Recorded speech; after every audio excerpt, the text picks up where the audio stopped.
시간 찬양 감사합니다. 네, 오늘 우리에게 주시는 하나님의 말씀 보겠습니다. 우리 요한계시록 2장입니다. 요한계시록 2장 8절에서 11절까지 말씀을 저와 여러분이 한 절씩 교독하고 우리 11절은 함께 읽겠습니다. 제가 8절을 먼저 읽겠습니다. 서머나 교회의 사자에게 편지하라. 처음이며 마지막이요 죽었다가 살아나신 이가 이르시되 내가 내 환난과 궁핍을 알거니와 실상은 내가 부요한 자니라. 자칭 유대인이라 하는 자들의 비방도 알거니와 실상은 유대인이 아니요 사탄의 배당이라. 너는 장차 받을 고난을 두려워하지 말라. 볼지어다 마귀가 장차 너희 가운데에서 몇 사람을 옥에 던져 시험을 받게 하리니 너희가 10일 동안 환난을 받으리라. 내가 죽도록 충성하라. 그리하면 내가 생명의 관을 내게 주리라. 귀 있는 자는 성령이 교회들에게 하시는 말씀을 들을지어다. 이기는 자는 둘째 사망의 해를 받지 아니하리라. 아멘. 우리 계속해서 요한계시록에 나오는 7교회에 보내시는 예수님의 편지를 살펴보고 있습니다. 이 편지 글은 단지 고대 문헌으로서 그 당시 교회들이 어떠했고 복음 전파가 어땠는지에 대해서 정보를 알려주는 것이 아닙니다. 우리는 그 당시 상황을 알기 위해 단지 그냥 호기심으로 그때 어땠구나 이런 마음으로 이 텍스트를 이 성경 본문을 대해서는 안 되는 것이죠. 분명하게 이 성경은 예수님께서 하시는 말씀이라고 되어 있습니다.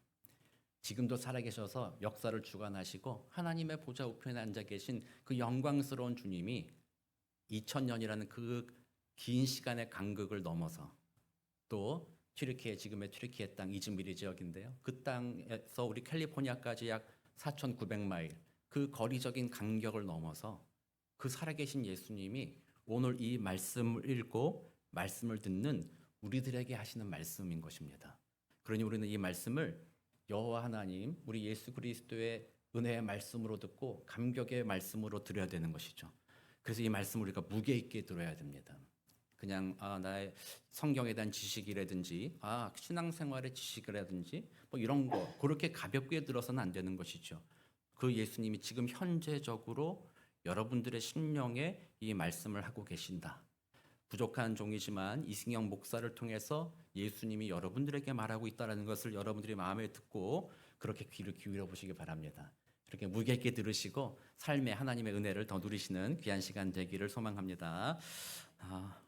지난주에 우리 첫 번째 편지 살펴봤죠. 어느 교회에 보냈어요? 에베소 교회에 보내는 편지였습니다. 내용이 조금 기억이 나시나요? 이 에베소 교회는 수고하고 애쓰는 교회였어요. 많은 사역을 감당했죠. 또 특별히 그 교회에 칭찬할 것은 이단을 잘 분별했다라는 거죠. 거짓말을 잘 분별했어요. 그래서 복음의 진리를 잘 지키고 그 진리 안에서 마땅히 해야 될 섬김들을 수고들을 열심히 한 교회였었죠. 그런데 그 교회 한 가지 부족하다고 예수님이 책망한 것이 있어요. 그거 없으면 촛대를 옮긴다고 했어요. 그거 회복하지 않으면 너는 더 이상 교회가 아니다라고 말할 정도로 중요한 것이었어요. 그게 뭐였어요? 사랑이라는 거였죠.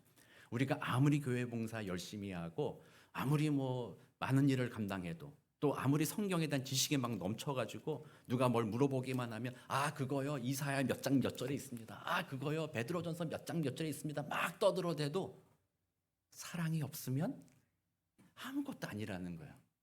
나의 공동체가 아니다라고 말씀하셨어요. 그래서 우리 에베소 교회에 보낸 편지를 보면서 우리들의 마음에 다시 회복해야 되는 게 뭐예요? 하나님을 향한 사랑과 옆에 있는 지체를 향한 사랑. 그 마음이 회복되어야 된다. 교회에 그 사랑이 없다면 교회는 교회답지 않다라는 것이 에베소 교회에 보낸 편지였습니다. 어떻게 지난 한 주간 여러분들의 삶에 말과 행동과 표정에 그 그리스도의 사랑이 드러나는 한 주를 좀 보내셨어요?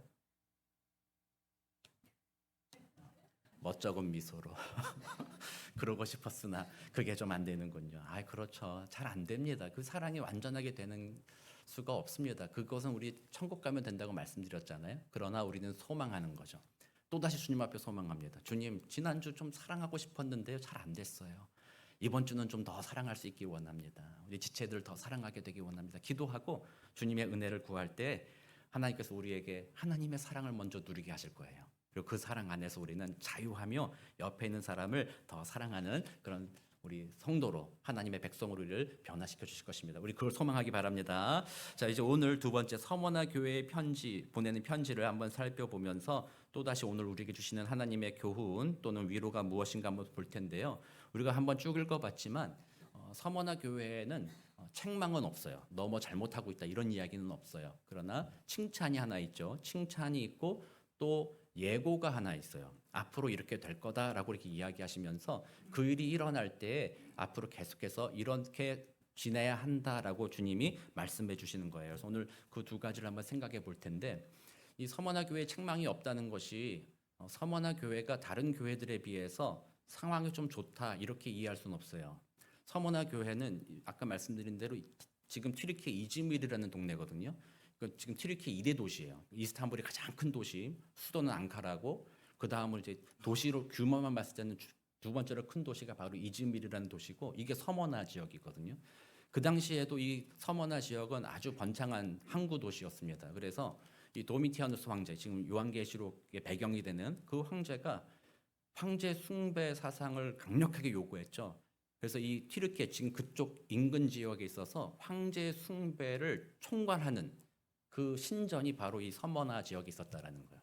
그래서 1년에 한 번씩 황제 숭배를 위해서 그 사람들은 거의 나왔어야 돼요. 그리고 황제를 숭배한 다음 그 다음에 이 숭배라는 게 그냥 뭐 절하고 지나가는 것이 아니라 저 로마 뭐뭐가 나의 주다라고 고백하는 거예요. 그리고 나면 증표를 받았죠. 그래서 그 증표를 받았을 때 여러 가지 경제 생활이나 사회 생활을 로마 시민으로 살 수 있었던 거예요. 그러나 이 서머나 교회인 이 교회 성도들은 그런 아주 중심지에 있었기 때문에 다른 지역에 사는 사람들보다 핍박이 덜하지는 않았을 거다. 오히려 더했으면 더했을 거다라는 거죠. 그래서 서머나 지역 사람들이 신앙생활하기에 모든 것이 좋았기 때문에 하나님 앞에 책망 없이 칭찬만 받은 것이 아니라 오늘 본문 내용을 쭉 살펴볼 때 다른 지역에 비해서도 더 많은 핍박과 어려움이 있었음에도 불구하고 그들은 그 중에서 주님 앞에 충성하였다라는 것을 보게 되는 거죠. 그래서 오늘 그들이 어떻게 그 칭찬을 받았고 어떤 칭찬을 받았고 어떻게 지냈는가 한번 우리 내용을 살펴보면서 한번 보도록 하겠습니다. 먼저 여러분께 하나 질문 한번 해볼 거예요. 오늘 교회에 왜 나오셨어요? 예수를 믿는 이유가 뭐예요, 여러분들의? 여러분들이 가장 좋아하는 찬양은 무슨 일을 만나든지 만사 형통하리라. 이 찬양 어떻게 좋아하시죠? 이 만사 형통하리라라는 이 찬양도 본래 의미가 아니라 우리가 원하는 의미로 바꿔서 부르는 거잖아요. 주님 안에서 만사 형통이라는 다른 의미를 가지고 있는데 우리들의 마음으로는 내가 주님을 찬양하고 예배하고 주일날 이 시간 딴 데 갈 것도 있지만 그것을 내가 절제하고 주님 앞에 이 시간을 드렸으니까 주님이 날 알아봐 주시겠지. 내가 이 정도 헌신하고 수고했으니까 세상에 공짜가 어딨냐. 내가 수고했으면 give and take. 주님도 나한테 줘야지. 그래서 우리의 신앙생활이 힘들어도 억지로도 신앙생활하는 이유는 그렇게라도 해야지 하나님이 나에게 뭔가 형통함을 주기 때문이다라고 믿고 신앙생활하는 것이 아닐 뭐라고 얘기해야 돼? 그렇게 신앙생활 할 수도 있다는 거죠. 근데 그게 현실적으로 성경적으로 볼 때 어떤가 보는 거죠. 우리의 원하는 거는 기도 열심히 하면 40일 금식 기도하면 내가 원하는 대학 붙여주고 40일 금식 기도하면 내가 원하는 직장 다니게 해주고 돈도 많이 벌게 해주고 몸이 아픈 사람도 몸이 낫게 해주고 정말 모든 거 예수 믿고 정말 주 예수님 지금도 살아계시다면서요. 역사를 주관하신다면서요. 전능하신 주라고 하신다면 내가 당신을 진짜 경배합니다. 그러니까 그냥 멀리 계시지 마시고 오셔서 좀 문제 좀 해결해 주십시오. 우리가 이런 마음으로 신앙생활하고 있기도 하죠. 아예 틀린 말은 아닙니다. 우리의 도움은 주님이 계시기 때문에 우리의 고난 가운데 주님 앞에 도움을 구하고 기도하는 것은 반드시 필요한 일입니다만 그러나 우리의 기대대로 하나님이 움직이시지는 않는다라는 것을 우리는 또 기억할 필요는 있습니다. 우리의 현실은 어쩌면 그와 다를지도 모르죠. 세상 사람들이 보기에 우리의 현실은 좀 어리석어 보입니다. 뭐 예수 믿고 기도하면 좀 잘 풀려야 될 텐데 예수 안 믿는 사람들이 더 좋은 것을 얻기도 하고 더 많은 부를 누리기도 하는 거잖아요. 예수 믿고 모든 일들이 좀 잘 풀리면 되는데 전혀 그렇지 않은 경우들이 있잖아요. 그래서 예수 믿는다라는 것이 반드시 우리 삶에 내 계획과 내 뜻을 이루어 주는 것은 아니다. 그 믿음의 때때로 우리는 오히려 더 많은 고난을 당하기도 한다. 그때 우리는 하나님께 질문하는 거죠. 하나님, 이게 뭡니까? 왜 나한테, 내가 이렇게 열심히 예배하고 기도하는데 왜 내 뜻대로 이루어 주시지 않습니까? 왜 내게는 이 고난이 찾아오고 이 어려움이 찾아오는 것입니까? 라고 질문할 때 그때 주님이 주시는 답변이 오늘 서머나 교회에 보낸 편지입니다. 서머나 교회가 바로 그런 일을 겪고 있잖아요. 마지막 때에 그 환난 중에 황제를 숭배하라는 것을 거절하며 자신들이 가난하게 살 것을 감수하면서도 믿음을 지키고 있는 이 사람들. 오늘날 우리가 볼 때 얼마나 위대한 신앙입니까? 여러분들이 그럴 수 있겠어요? 오늘 여기 예배 자리에 나오면 여러분 내일 아침부터 직장에서 해고된다. 예수 믿는다고 그러면 우리들에게 주는 여러 가지 사회적인 베너핏이 다 사라진다고 했을 때 여러분들이 끝까지 믿음을 지킬 수 있겠느냐는 거예요. 어렵잖아요. 근데 이 서머나 교회는 그렇게 지냈다는 거죠. 근데도 그들에게는 궁핍과 환난과 또 오늘 본문에 보면 유대인이라 하는 자, 사탄의 회당이라고 말하는데 하나님을 왜곡한 자들이죠. 그들에 인한 비방 이런 일들을 겪는다는 것이죠. 인생이 편안해지지 않았다라는 거죠. 점점 더 어려운 구렁텅이로 점점 빠져들어가고 있다라는 거죠. 그런 상황에서 이 서머나 교회가 신앙생활을 하고 있다라는 겁니다. 그래서 예수님께서 그들에게 이제 얘기하시는 거예요. 내가 너의 고난을 알고 있다라고 얘기합니다. 그래서 예수님이 그 고난을 안다라는 게 우리가 하듯이 내가 소식 들었어. 지난번에 참 어려운 힘든 일이 있었더라고. 내가 소식 들었어. 참 마음 아프겠어. 힘들었겠어. 이 정도 아는 것이 아니잖아요. 우리 주님은 우리가 고난 당했을 때 그 고난이 가져오는 마음의 감정, 그 정말 애끓는 아픔, 또 때로는 분노일 수도 있겠죠. 뭐 그런 모든 것들을 우리 주님은 다 알고 계시다는 거죠. 우리 예수님은 그것을 외면하거나 모르시는 분은 아니시라는 거죠. 그게 예수님의 첫 번째 답변이에요. 왜 내가 예수 믿어도 고난당합니까? 이랬을 때 예수님의 첫 번째 답변이 내가 너를 몰라서, 너가 고난당한지를 몰라서, 혹은 내가 너를 도울 힘이 없어서 내가 너를 그렇게 내버려 두는 것이 아니라 내가 너의 고난을 알고 있다라고 이렇게 이야기하고 있는 거예요. 예수님도 친히 우리 인간의 몸을 입고 이 땅에 오셔서 우리가 당하는 모든 고난을 우리 예수님도 이미 다 경험하셨잖아요. 그걸 체휼했다라고 성경에서 표현하죠. 그러므로 우리 주님의 첫 번째 답변, 고난 중에 왜 이 고난이 우리에게 계속 있습니까? 왜 도와주지 않습니까? 라는 질문하는 우리들에 대해서 예수님의 첫 번째 답변은 내가 너를 알고 있다. 너의 고난을 알고 있다. 너의 고난에 어떻게 보면 나도 참여하고 있다라고 말씀하시는 분이 바로 그 우리 예수님의 답변이라는 거예요. 그래서 우리는 그 답변 가운데 예수님이 그 서머나 교회 성도들을 향하여 내가 너의 고난을 알고 있는데 너희들은 지금 부요하다라고 얘기합니다. 부요하다. 그게 예수님이 주신 은혜였어요. 고난 중에 그들을 부요케 만든 거예요. 그럼 그 부요하다라는 의미가 뭔가를 한번 생각해 봐야 돼요. 세상적으로 볼 때는 직장도 변변치 못하고 사회적인 베너핏도 제대로 받지 못하고 조롱당하고 막 이러다 보니까 정말 가난하게 살았겠잖아요. 가진 것 없이 살았을 것입니다. 그럼에도 불구하고 그들에 대해서 세상 사람들은 무시하고 정죄할 뿐이지만 주님이 인정하시는 거죠. 하나님이 인정하시는 겁니다. 너는 부요하다. 내가 너에게 은혜 베풀었으니 그 고난 중에 너는 지금 부요한 자이다. 내 눈에는 너는 부요하다라고 말씀해주고 계신 거예요. 그럼 그 부요함이란 도대체 뭐냐 하는 거예요.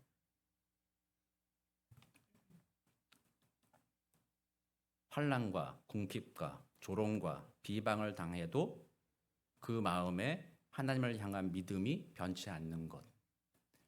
그 하나님을 신뢰하는 믿음으로 인해서 삶을 하나님이 기뻐하시는 산제물로 드리는 것. 이것이 부요하다라고 하나님 보시기에 부요하다라는 의미예요. 이렇게 말씀드리면 좀 마음에 안 와닿을 것 같기도 한데요. 예를 들면 이런 거죠.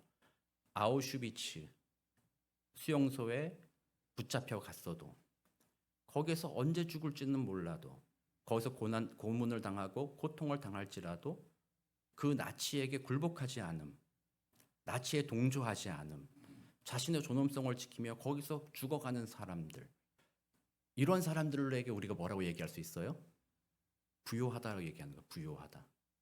좀 가까이 우리나라를 보면 일제 치하에 일제 강점기 시절 제국주의자들이 우리나라 여러 독립투사들을 붙잡아다가 병무소와 수용소에서 그들을 고문하고, 그 말로 할 수 없는 끔찍한 고문들이었잖아요. 고문하고 자신들에게 협조하기만 하면 놓아준다. 그리고 사회적인 부, 경제적인 부를 준다. 그 모든 것 했을 때도 그 독립투사들, 그분들은 그곳에서 목숨을 잃으면서까지도 대한 독립을 위하여서 그들의 신념을 굽히지 않았잖아요.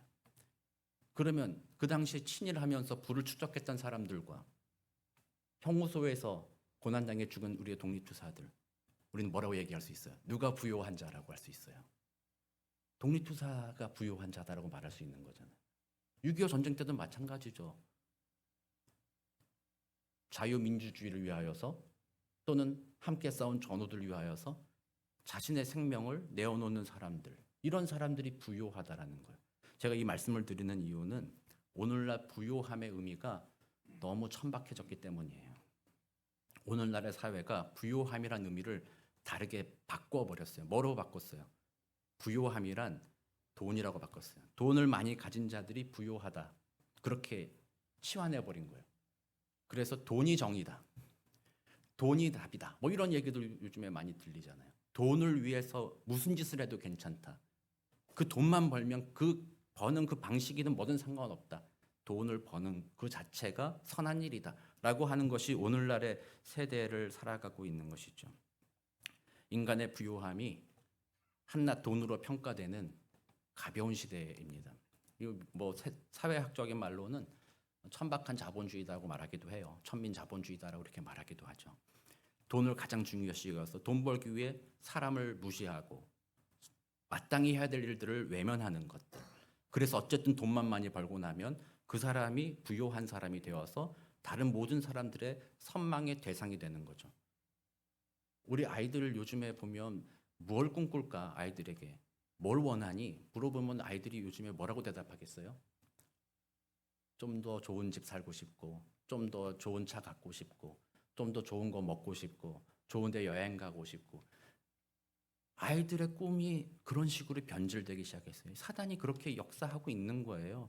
정말 세상을 물질, 여기에 매여가지고 눈에 보이는 돈과 물질이 전부인 것인 양, 그것이 최고의 가치인 양 사단이 지금 세상을 완전히 눈을 뒤집어지게 만들어서 부요함의 의미조차도 단지 그 재산의 문제로서만 우리는 이해하게 만들어버렸다라는 거예요.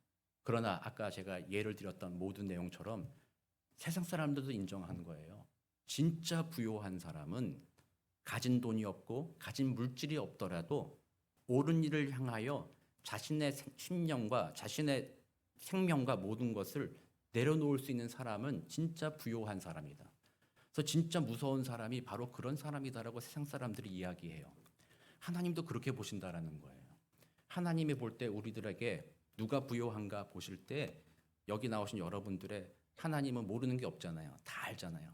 여러분들의 은행 어카운트와 자산이 얼마인지 하나님은 다 보신 다음에 내가 보니까 저 집사 조용히 있어서 별로 이렇게 눈에 안 띄지만 저 사람이 제일 부자다. 내가 다 봤다. 어카운트도 봤다. 재산도 봤다. 다 봤다. 하나님이 그렇게 하시지 않잖아요. 하나님의 보시기에 부요한 자 누구겠어요? 하나님을 믿고 하나님을 사랑하고 하나님의 그 뜻에 따라서 돈이 주인이 아니라 하나님이 기뻐하신 그 옳은 일을 향하여 묵묵히 걸어가는 자, 그런 사람들이 바로 하나님 보시기에 부요한 자들이죠. 오늘 서머나 교회에게 그렇게 얘기하는 거예요. 인생의 고난이 다가오고 돈 좀 못 벌고 좀 힘들어도 너희들은 부요하다. 대표적인 인물이 사실 성경에서 우리 예수님이시기도 하죠. 예수님 이 땅에 계실 때 무슨 차 타고 다녔을까요? 예수님이 무슨 옷을 입고 다녔을까요? 그 당시에 가장 비싼 옷 입고 다녔겠어요? 아니죠. 예수님은 정말 가난하게 다니셨죠. 주머니에 막 금전이나 돈을 막 들고 다니시지는 않으셨잖아요. 항상 그렇게 가난하셨잖아요. 한 번은 세금 내려고 하니까 예수님이 제자를 시켜서 뭐라고 했어요? 야, 바다에 저 강에 가봐라. 물고기 한 마리 잡아라. 거기 입에 동전 나올 거야. 그거 갖다 줘라. 이렇게 예수님이 얘기하셨잖아요. 예수님이 돈이 많고 부자로 이 땅을 살지는 않았어요. 예수님의 모습을 보면 정말 청빈한 삶을 살으셨죠. 가진 것 없이 그냥 다니셨다는 거죠. 그러나 예수님은 세상 사람들의 눈에 볼 때에는 부를 쌓을 수 있는 분이었잖아요. 뭐 물고기 입에서 동전 나올 정도라면 또 어부들한테 그 많은 물고기 잡게 해줄 정도 능력이라면 예수님이 맘만 먹었으면 최고의 부자가 되지 않으셨겠어요? 그러나 예수님은 그걸 소망하지 아니하시고 예수님은 주님의 뜻을 따라 하나님의 기뻐하신 뜻을 따라 결국에는 십자가의 길까지 걸어가셨잖아요. 그게 바로 부요함의 의미라는 거예요. 그래서 오늘 그리스도인인 되신 여러분들이 하나님 앞에 그 부요함을 정말로 추구해야 된다라는 거예요. 그게 서머나 교회가 보여주는 거예요. 너희는 먼저 그의 나라와 그의 의를 구하라. 그리하면 이 모든 것을 너희에게 더하시리라. 아멘. 진짜 아멘이에요. 거꾸로 하잖아요.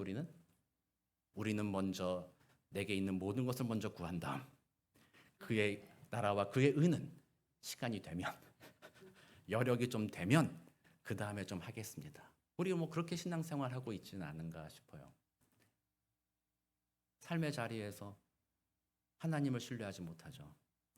내가 당신의 나라를 위해서 당신의 의를 위해서 살면 세상에서 이렇게 어려움 당할 건데, 직장에서 손해볼 텐데, 비즈니스에서 손해볼 텐데 내가 어떻게 그렇게 합니까? 하나님 일을 하려면 돈이 있어야 되잖아요. 주님의 일을 하려면 교회도 뭐 그냥 뭐 이 건물도 그냥 공짜로 쓰는 거 아니잖아요. 뭘 해도 돈이 있어야 되잖아요. 그러니까 하나님, 주님의 의와 주님의 나라는요 모든 게 된 다음에 할게요. 그러니까 내 돈을 먼저 좀 벌어야 되겠습니다. 돈 좀 벌고 상황이 괜찮아지면 그때 당신의 의와 당신의 나라를 구하겠습니다. 우리 뭐 그렇게 살고 있지 않아요? 그렇게 사는 방식이 세상의 방식인 거예요. 하나님 눈에 볼 때는 그렇게 살아가는 사람들이 정말로 불쌍한 거예요. 정말 가난한 거예요. 아니 답이 여기 있다. 영원하시며 무한하신 하나님이 여기 있는데 왜 어리석게 그 하나님을 떠나서 너희들 인간의 눈으로 뭐 해보려고 하는 거기에 자꾸 눈을 두고 그 문제 해결하려고 하느냐는 거죠. 어리석은 일이죠. 그래서 우리는 이 서머나 교회에 대한 주님의 칭찬, 네가 핍박과 환난과 가난함과 조롱과 아픔을 겪으면서도 예수 믿는 것을 포기하지 않고 주님을 섬기며 주님이 기뻐하시는 일들을 위하여서 힘을 내며 걸어가는 것이야말로 너는 내가 보니 부요하다. 그러니 장차 다가오는 교회의 성도들, 서머나 교회를 본받으라. 너희들도 하나님 앞에 부요한 자로 살아가라. 아멘. 자, 다시 한번 너희들도 하나님 앞에 부요한 자로 살아라. 아멘. 정말 우리가 그렇게 살게 되기를 소망합니다. 자, 이렇게 하나님 그들을 인정해 줬어요. 그래, 믿음을 지키니 참 잘했다 인정해 줬어요. 그러면 그 다음은 이렇게 나올 수 있죠. 야, 그동안 잘 참았다. 고난을 그렇게 견뎠으니 잘 됐다. 이제 고난 끝났다. 이제 행복 시작이다. 뭐 이렇게 얘기해 주시면 좋겠는데 그들을 칭찬하신 다음 그 다음 하시는 말씀은요. 앞으로 있을 일들을 예고하세요. 그러나 너희들의 고난이 끝난 건 아니다라는 거예요.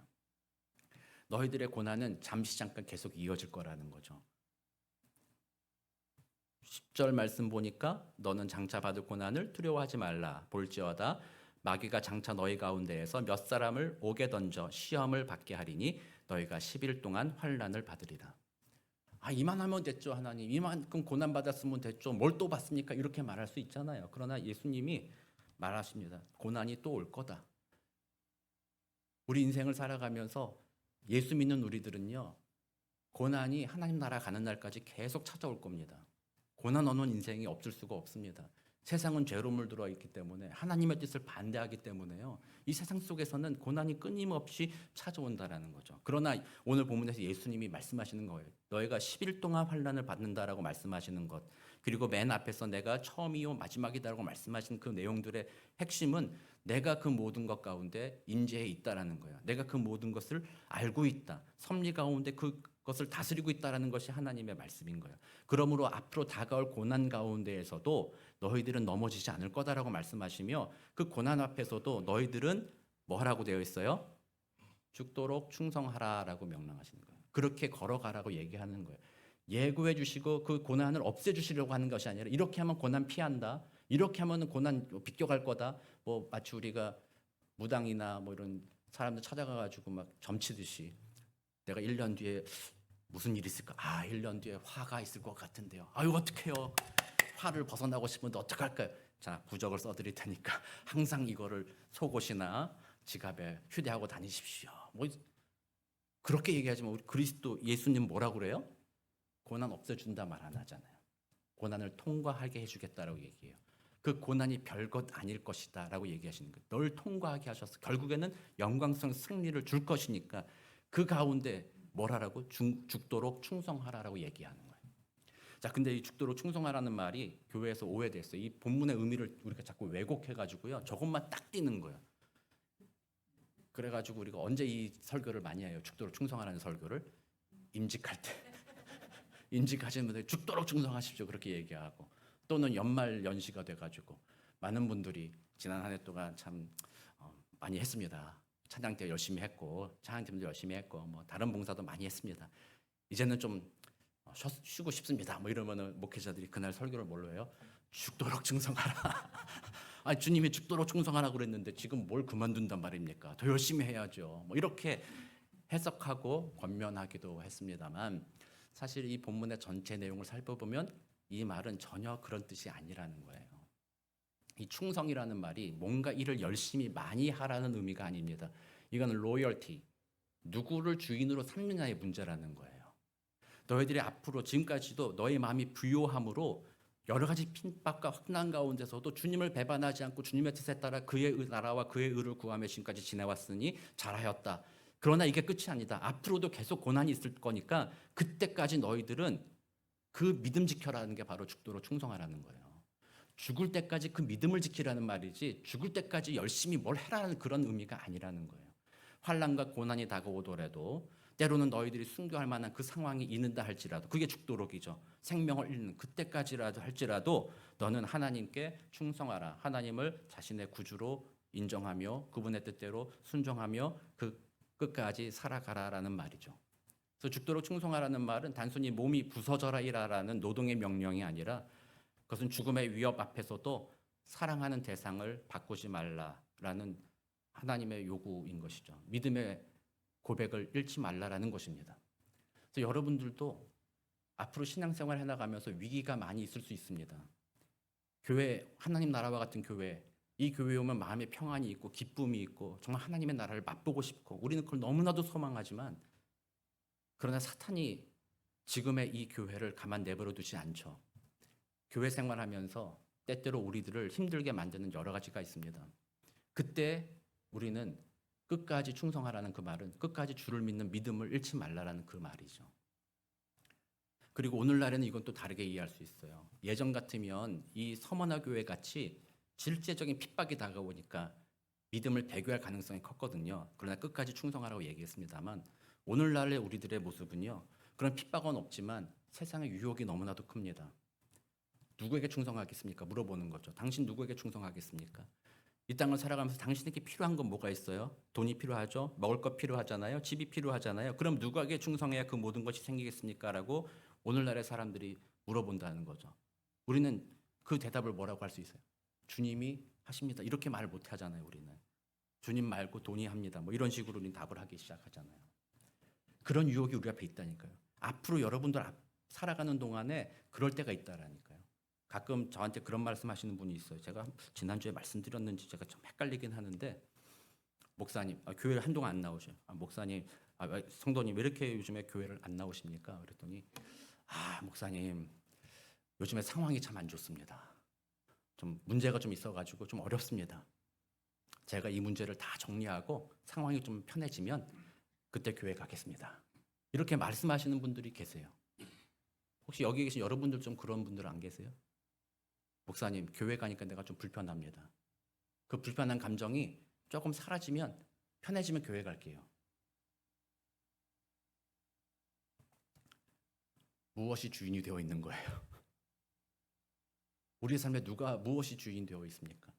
하나님이 주인이 되어야 된다는 거죠. 이 죽도록 충성하라는 거는 그 시험 앞에, 유혹 앞에서 주님이 나의 주인이십니다. 하나님이 나의 주인이십니다. 라고 고백하는 것이죠. 그래서 내가 불편해도, 내가 마음에 안 들어도, 내가 상황이 어렵고 힘들어도 주님이 원하시는 것을 하겠습니다라는 게 바로 끝까지 죽도록 충성하라라는 거예요. 아까 예를 드렸던 독립투사들처럼 죽어도 그거 한마디 하면 되잖아요. 나 이제 안 할게. 나 일본 사람 도와줄게. 너희들 통치하는 건 내가 도와줄게. 뭐 그렇게 한마디 하면 되는 것이지만, 그 고통 앞에서도 끝까지 나는 우리 대한민국의 독립을 위하여서 나는 내 목숨을 바친다라고 했었던 것처럼 내가 생각하는 것과 다르고 내가 기대했던 것과 다르고 때로는 핍박과 어려움이 다가온다 할지라도 나의 주인은 하나님입니다라고 고백하는 것, 그게 바로 죽도록 충성하라는 거예요.